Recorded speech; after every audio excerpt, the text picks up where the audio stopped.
BDI thot se Burim Latifi ka anuluar kontratën ekzistuese me kompaninë Energo Invest nga Sarajeva, që e ka zëvendësuar me Elnos BL Doel nga Banja Luka.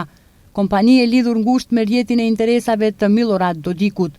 Në reagimin e BDI-s thuhet se Tribunali Ndërkombëtar DAP, që vepron sipas rregullave FIDIC, i ka rrëzuar të gjitha kundër kërkesat e MEPSOS prej 19.3 milion euro dhe i ka njohur Energo Investit të drejtën në 6 milion euro, që do të dalin nga buxheti i shtetit nga xhepat e qytetarëve.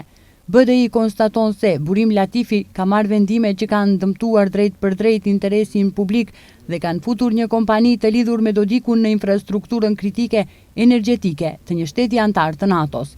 BDI kërkon prokurorisë publike fillimin e mënjëhershëm të hetimeve penale ndaj Burim Latifi për keqpërdorim të detyrës zyrtare dhe dëmtim të buxhetit shtetëror, kërkon auditim të plotë të gjitha kontratave të nënshkruara gjatë mandatit të tij dhe pezullimin e mënjëhershëm të marrëveshjes me Elnos BL deri në sqarimin e plotë të rrethanave. Në vend që të shpjegoj pse projekti kyç energjetik për lidhjen me Shqipërinë ishte i bllokuar për vite, BDI sërish zgjedh të përhap dezinformata dhe konstruksione politike, reagojnë nga Vlen.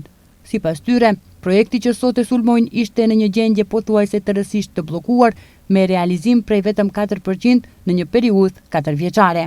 BDI, siç thon nga Vlen, do të duhet të përgjigjet pse antari i tyre partiak Nefi nga Ohri ishte nën kontraktues kryesor në projekt që shërbente vetëm për vjelje parash nga MEPSO. BDI do të duhet të përgjigjet nëse paratë e nxjerra nga ky projekt përfundonin në xhepat personale të Ali Ahmetit dhe Bujar Osmanit.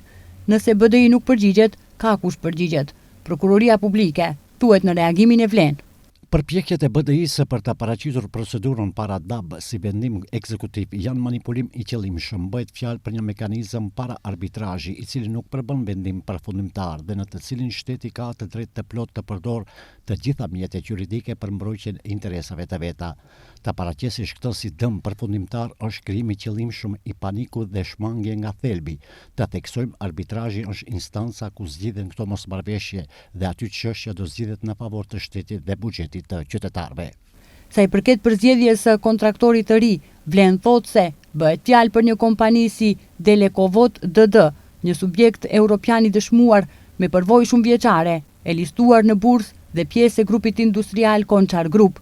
Kompania realizon projekte në më shumë se 80 shtete dhe operon në tregjet më të repta europiane, përfshirë Skandinavin, ku standardet teknike janë më të lartat.